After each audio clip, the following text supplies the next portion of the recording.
एक रात की बात है, दिल्ली से मुंबई जाने वाली एक फ़्लाइट में कुछ अजीब घटनाएं घटने लगीं।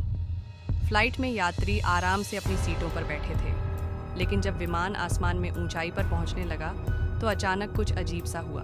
सुरेश और उसकी पत्नी राधिका अपनी सीटों पर बैठे थे। तभी उन्हें महसूस हुआ कि आसपास के यात्री कुछ अजीब तरीके से शांत हो गए हैं। उन्हें यह लगा कि किसी ने अचानक से उन्हें घेर लिया है, लेकिन जब उन्होंने चारों ओर देखा तो कोई नहीं था। उनका दिल तेजी से धड़कने लगा।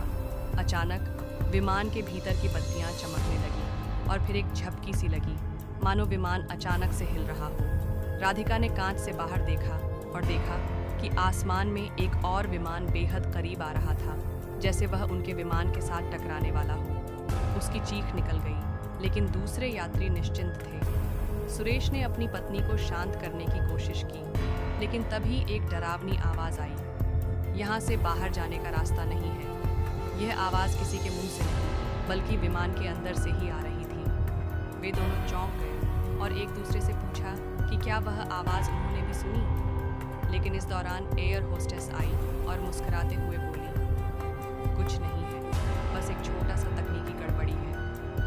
वे लोग इस बात को लेकर थोड़ा शांत हुए, लेकिन अंदर से एक अनजानी डर की लहर उन्हें घेरे हुई थी।